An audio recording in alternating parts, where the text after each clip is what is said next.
Workers like this make the moulds, tools and parts needed to keep local manufacturing alive. But there aren't enough of them. This site was set up for rail.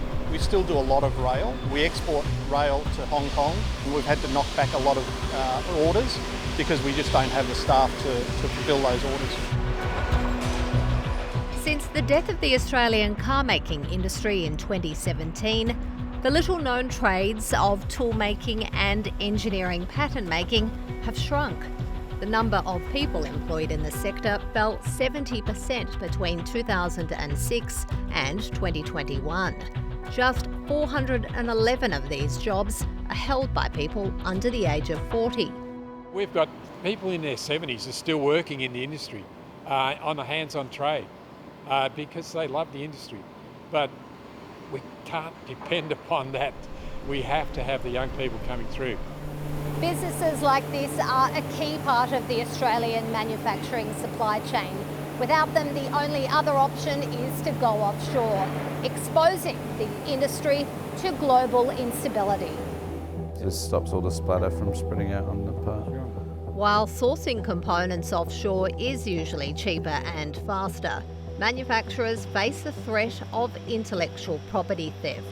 Every time that you send a drawing out to overseas, every time you send something out to be manufactured overseas, you are opening yourself up to more risk. The larger companies have teams of people just tracking IP infringement. If you're a small person and you're just trying to do it, it's very, very hard.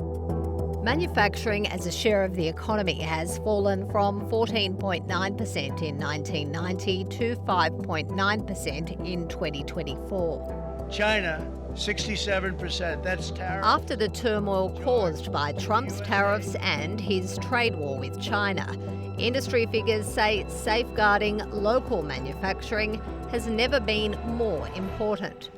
We need to do it for the supply chain, and we need to do it because it could be times when we can't get product overseas. There are so many different reasons to make sure that we have the really strong sovereign capability here in Australia. Yeah, we'll pressure die cast that, and we'll have to take a skim off the top. Ron Connery and Sam Ringwald moved their business back to Australia during the pandemic after 2 decades in North America. They want to make their new generation of energy-efficient air conditioning technology here. We're feeling somewhat foolishly patriotic. Australia is a very good place for getting brain power and getting new concepts and innovations done. But it's a very hard thing to make me-too products.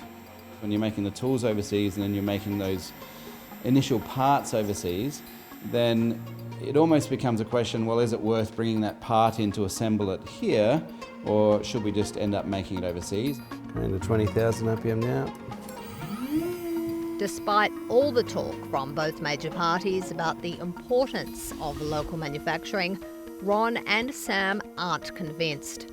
We're facing the very real reality that most manufacturing is going to be happening overseas.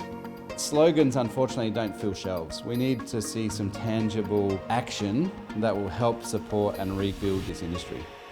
A warning for the next federal government.